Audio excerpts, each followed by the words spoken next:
What is going on, guys? Welcome to Greggle's TV Daily Rewind. It's where we go back a week, give you all of your tech news stories in one single video. And in this video, we talk about the OnePlus 9, OnePlus 9 Pro, and the OnePlus Watch. A lot of information leaked out about those phones, so we go pretty in-depth with it. We also go in-depth about the Galaxy Z Fold 3 and one of its newest, best features in terms of its design. The design is going to be much improved, and we talk about that and so much more. So enjoy this week, and we'll see you in the next one. Let's get into the tech news. First two stories actually are about the OnePlus 9, and I think you're going to be pretty happy at least with one of these stories. The first one is about the charger. Is it going to come with a charger in the box, or are you going to have to pay for it separately? Because if you remember, OnePlus, not so much OnePlus, but other companies such as Samsung and Apple and other companies as well are removing the charger from the box. What about OnePlus on their OnePlus 9? This comes directly from OnePlus. This is official, guys. Peter Lau, head of OnePlus, came out and replied to someone's response on their message boards, and the guy said, "New phones launch without chargers." Peter Lau responded, "Don't worry about it. We have the charger inside the box." So if you're curious about the OnePlus 9, if it's going to come with, their ultra-fast 65-watt charger, it will. This is great news. The other piece of this is they have officially let out their OnePlus 9 and what it's going to officially look like. There's a little teaser video. I'll link it down below if you want to watch it. But basically, this is going to be what the phone, at least the back of the phone, looks like with the Hasselblad cameras on there. And we're looking at March 23rd as the launch date for the OnePlus 9 Pro. I know most of you guys are Samsung fans that watch my videos, but if you're a OnePlus fan, give me a little comment down below letting me know that which OnePlus you have and which OnePlus you plan on getting maybe in the future. Last story of the day is all about getting a little piece of the future for under $1,000, aka getting a folding phone from Samsung, a good folding phone for under $1,000. But if you live in a state that charges tax, which is most states, it'll be over $1,000. But if you're not, it'll be under $1,000. So here we go. Check this out. You can get a Galaxy Z Flip 5G directly on Amazon. No trade-in required for $999.99. Just a penny under $1,000.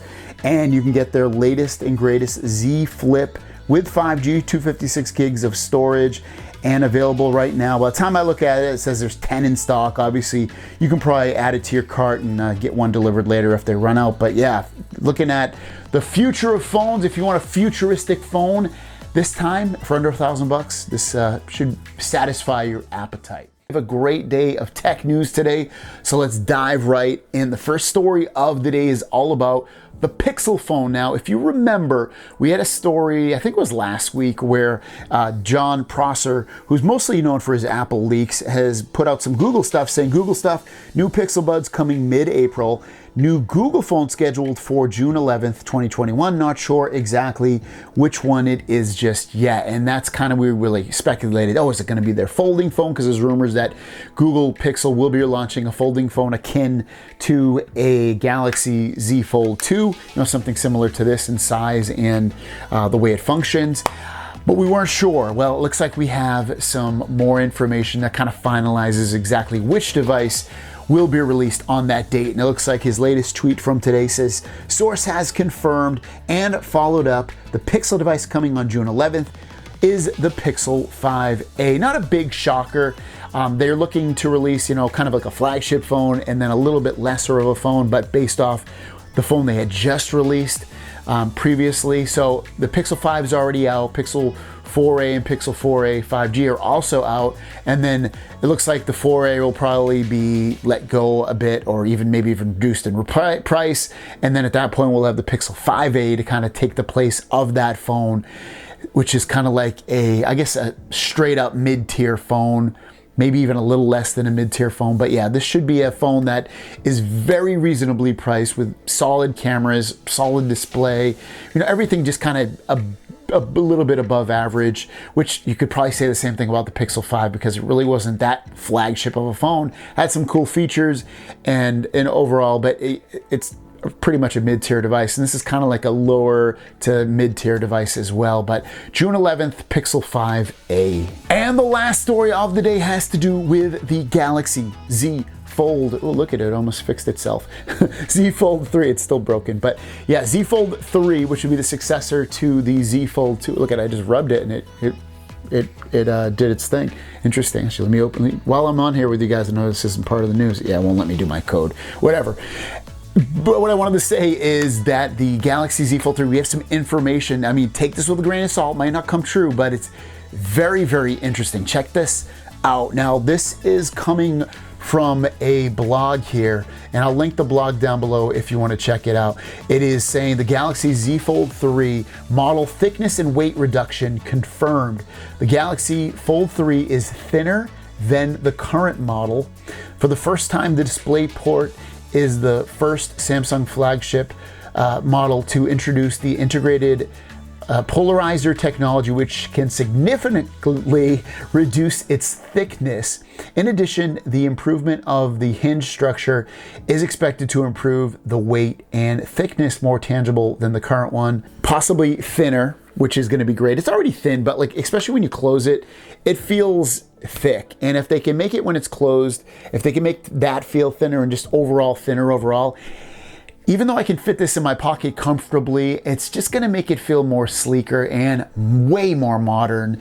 And even though it's a crazy modern design, meaning that, you know, you can fold this and have this huge display, but then close it and have a skinnier, you know, longer display, it's just gonna make it, again, that much cooler and better feeling, and hopefully maybe even more sturdy, which for me, I need that, especially after dropping this and breaking it. I'm excited for this. I think we're going into a phone that I thought was going to possibly only be marginally better to something that's actually a lot better. So you're looking at thinner, lighter, more sleek, more modern, S Pen integration, S Pen support, so you can use an S Pen on the phone, cameras that are hidden underneath the display that you don't see. I mean, this is looking really, really nice. And also I would highly expect to be much improved cameras, probably the same cameras, if not better than what are on the Galaxy S21 Ultra is my guess. But very exciting. Let's get into the tech news. First story of the day is about the OnePlus 9. Now, this phone is due to launch on March 23rd, and maybe you want the wallpapers for this phone. Well, you now can. There's a link down below to download the official wallpapers for the OnePlus 9. And you can obviously put these on any phone that you have, whether it be a Galaxy phone, an iPhone, or some other phone. And the last story of the day, as you might have seen, is Samsung's Galaxy Awesome Unpacked event. You might be curious, is it going to be their new folding phone or new Galaxy phone or new tablet or watch or headphones or something like that? Well, it is brand new phones, but it might not be a phone that you want. It might be, but it's not one of these, you know, premium, ultra high, you know, performing phones. Let's talk about it. It's going to be the launch of their A52 and A72 smartphones, which you can see right here. These phones were leaked out about 5 weeks ago at this point by Evan Blass. This is going to be what they look like. So they're going to have that center punch hole. They're going to have a very Galaxy look to them in terms of the phone overall, but in terms of specs, you're looking at something that's going to be, you know, 1080p plus display resolution with 120 hertz or 90 hertz if you get the LTE version, a mid-tier Snapdragon processor, 6 to 8 gigabytes of RAM, 128, 256 gigabytes of storage, a headphone jack. So they're going to be solid mid-tier phones, but they're not going to be these ultra premium phones that you're probably looking for. At least I feel like some of my audience is that way. But these should launch just based off of the detail in the picture I showed right now, March 17th, and then I would assume they're probably going to be available maybe then or even a week or two after that. So these phones should be available very, very soon. Let's get into the tech news. We only have one story today, but it is a very cool story about the OnePlus 9 Pro and the OnePlus 9. Now, we're going to take a look at these. These are going to be official photos of both of these phones. Both phones will be unveiled on March 23rd on a live, should be a live or some recorded unveiling of the phones with everything known, prices, specs, everything. But it looks like we know a little bit about the phones, more so than just what they're going to look like. So just right off the bat, the OnePlus 9 Pro will be the ultimate best version of the phone that they released for 2021, unless they release something later on, but it should be the very top of the line. The OnePlus 9 probably is going to be made of plastic, or at least have a plastic surrounding of the phone, the shell of it. And then beyond that, you would probably also expect that the OnePlus 9 would probably have a lower resolution, I would guess, probably like Full HD Plus versus 2K Plus on the Pro version. But anyways, let's get to what these phones look like. First, we're going to look at the OnePlus 9 Pro and the 9 Pro. Both of these phones look very similar, you know, side by side. When you look at these phones on the front, again, they look pretty freaking similar. I would expect these the OnePlus 9 Pro to probably have a bigger display as well. Both should have OLED displays, and it should at least run 120 hertz, I would expect, on both of these phones. As for the back, again, they both look kind of similar as well. The big difference is there's an extra sensor on the 9 Pro there, but let's take a closer look at these. So on the front here, this is the OnePlus 9 Pro, where you see you get the camera cutout in the top left, which is smack dab on the display, and then some small bezels at the very top and very bottom, and then really nothing on the sides there. You get your volume on the right, and then you actually have the mute switch on the right, and then the power button on the right, and then the volume on the left there, it looks like. And then beyond that, here's the back, a little closer look at it with the cameras and the sensors and the Hasselblad camera branding on there, flashes, everything else on there. OnePlus branding. It doesn't say OnePlus 9 Pro or anything on here, so it might be a little bit difficult for you to differentiate on the back here, but that's what the back will look like. And then here's a little side view showing the camera bump for the 9 Pro. It's, for today's standards, it's actually pretty small for a camera bump, which is, I guess, nice to see. You don't want that huge protruding camera bump on the back. And then here's a little bit of a side view, the kind of a side view angle showing off the other side, the left side of the phone for the 9 Pro. Now let's take a closer look at some of the other colors for the 9 Pro. So you saw that we'll have silver, and then like a greenish color, and then the last one is a matte black. For me, I guess I would probably go with the matte black. Green looks cool too, and then silver. But the real cool colors are with the OnePlus 9. Let's check these out first. You see you'll get blue, which looks amazing. I love the blue color. And then you get the matte black. But then if I could choose any of these, I would definitely choose this kind of interstellar purple color. And you can see just the back here, you get the two cameras, the sensor, flash, Hasselblad, camera branding, OnePlus branding as well. And then taking a look at the front of the phone, you get the small bezels at the top and the bottom, and then the buttons, again, same buttons layout as the 9 Pro, same look as well. You get the camera cutout in the top left, and then a side view of this. Cameras look basically exactly the same in terms of how much they protrude versus the 9 Pro, but not as much as some of the other phones on the market. And then here's another angle from the left side showing off the 9. What do you guys think of the look of the OnePlus 9 and 9 Pro? I really wish they would give cooler colors on the Pro versions of not just the OnePlus phones, but like the Samsung phones and all these other phones.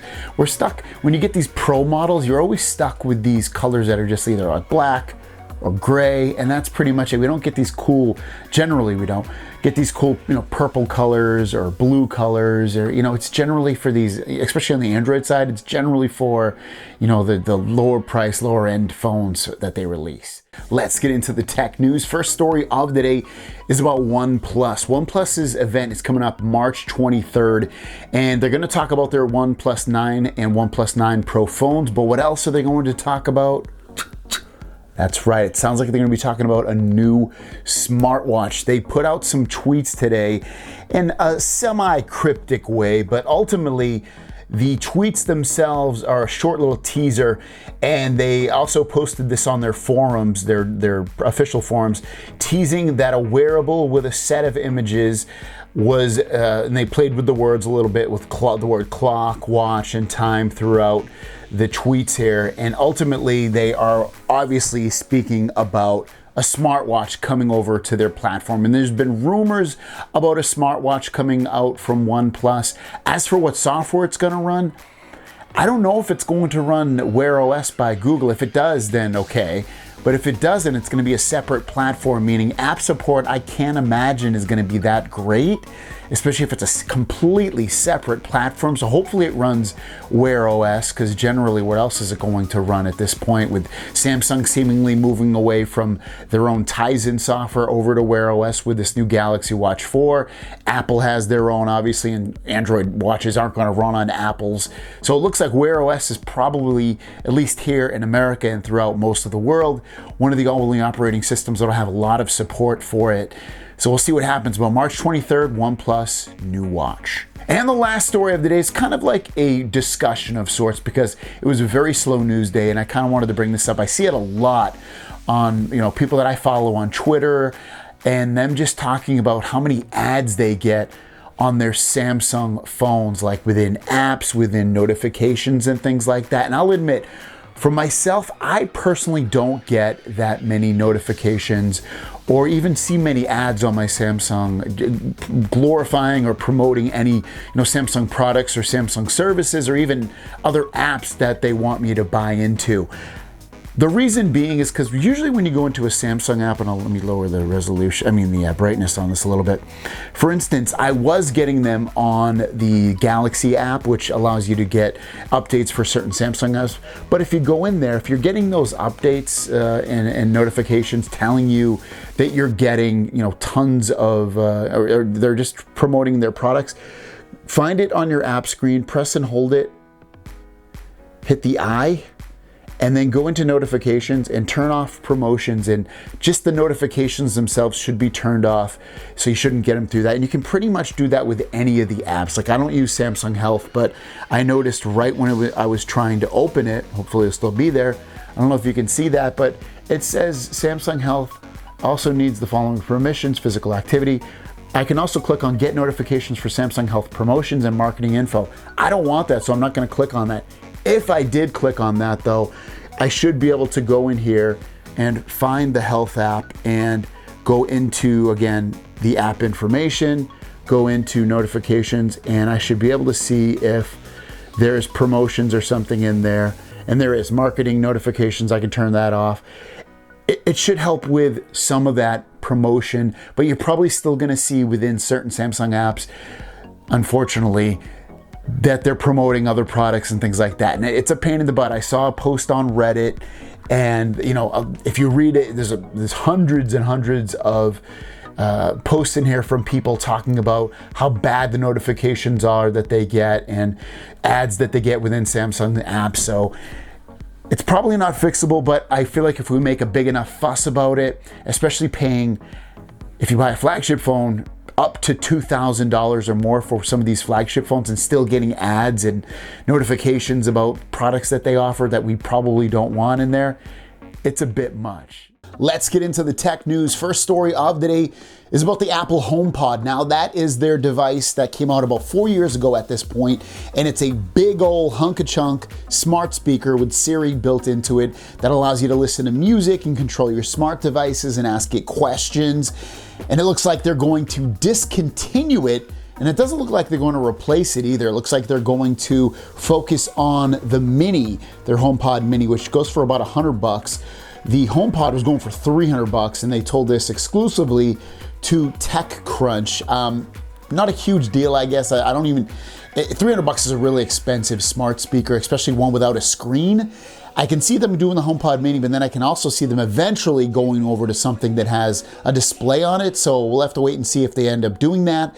But the HomePod, the original one, the big hunk-a-chunk one, no more. Next up is about the OnePlus 9 Pro. We keep getting more and more information about the 9 Pro and the 9, but this one's exclusively seemingly about the 9 Pro, and it's going to have some crazy, super fast wireless, that's right, you heard me, wireless charging that's going to be even faster than the charging you can get on a Samsung Galaxy phone. Check this out. So this is exclusively on Price Baba Daily.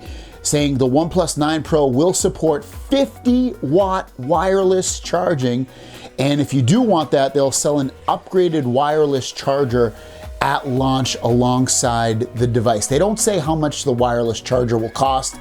I would imagine it's gonna be expensive, $75 or more dollars.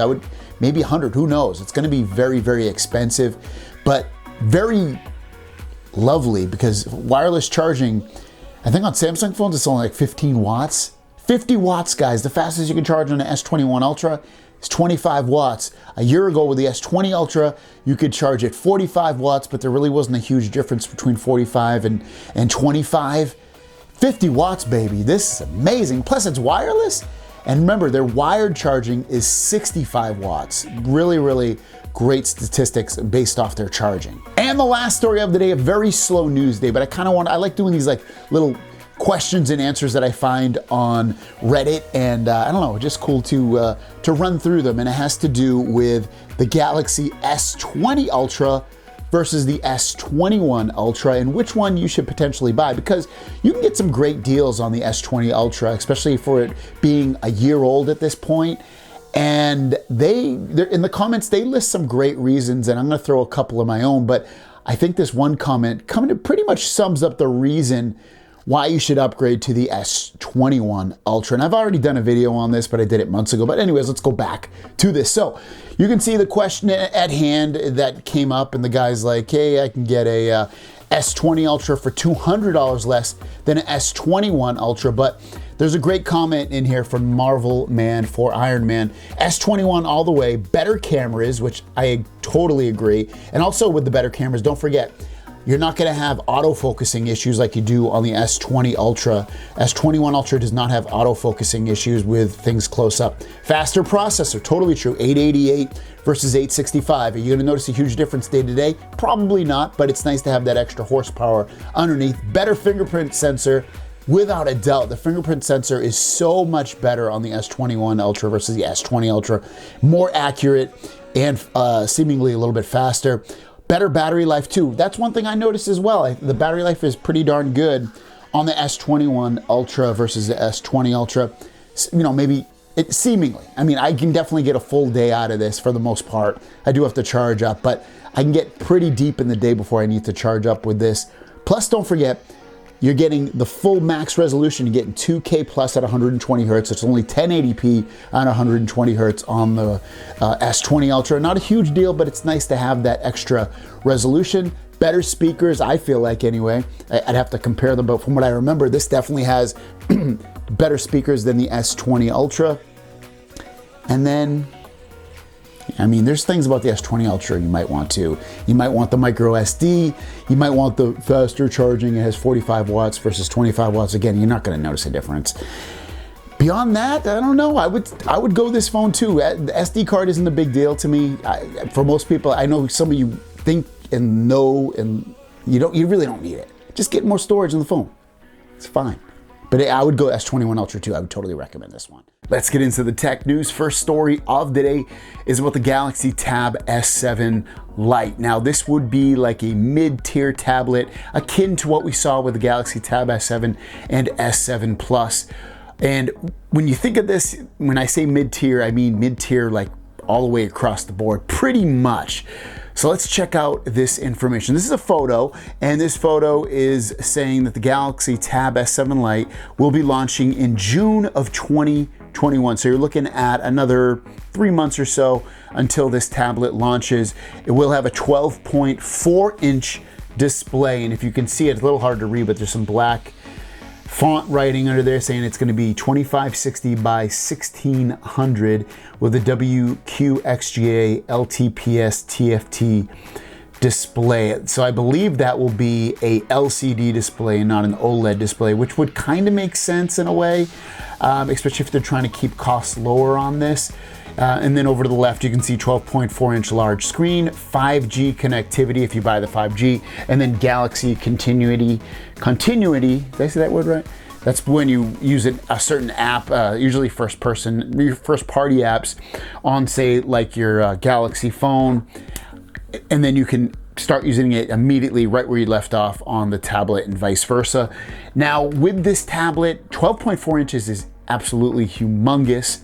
So it's gonna be a media leverage dream. It should have S Pen support too, I would assume, especially with a display that large. And then the price, again, this is all assuming, I would assume it's probably gonna be in the $500, maybe $600 range. So it's looking to probably be kind of expensive, but if you're looking to get a huge tablet for a good price, this might be the way to go. Last story of the day is all about the iPhone 13 and if they're going to use the fingerprints underneath the display or not. And it looks like Touch ID is going to be in-screen Touch ID, just like you get with the Galaxy S21 Ultra, for instance. So the S21 Ultra uses the latest Qualcomm fingerprint sensor underneath the display. So if you have this phone and you try it against other phones from the past that Samsung has put the in-screen fingerprint, you notice that you don't have to press as hard. It's more accurate, it's more fast. It has a larger display area now on there that it will actually capture your fingerprint. It just seems more precise overall. And iPhone is looking to do the same exact thing with their next iPhone. Reason being, it sounds like, is because of the fact that since COVID has come into place and people have worn more face masks, that Face ID doesn't work as well, even though iOS 14.5 is coming out with an update that will allow you to unlock the phone with your face still, but it's going to be not as secure because it can't see your full display face with your face mask on. And it looks like they're going to be going back to the fingerprint sensor. Potentially, that's the main reason. And I guess the fingerprint sensor still wouldn't be as secure as Face ID. So maybe they'll go back to Face ID. But if they do all this, remember, Face ID, the reason they have this huge notch up here on the phone is because of Face ID, and the cameras are built up into there. So it would alleviate a smaller notch up there, potentially. You'd also have, on the new phone, they're saying 120 hertz display, bigger batteries. So that's some of the new stuff you can look forward to on the iPhone 13. But again, Touch ID in display would be the newest thing. Thanks for watching. Don't forget to subscribe. New videos every single day. The question out to you guys is, what's your favorite way to unlock your phone? Is it the face? Is it your fingerprint? Is it smart lock where you can use like a watch or a Bluetooth device, or it notices when you're at home? I think for me it's smart lock, which is built into every Android phone, which allows you to unlock your phone with a Bluetooth device if it's connected, or a certain location, or if it notices it's still on your body. I love that. So that'd probably be my favorite. Beyond that though, I actually like face unlock a lot with the iPhone. It's fast, it's accurate. I like it a lot. You don't have to touch the screen, so I'm down with that. Let me know what you guys. Thanks for watching. See you down the road.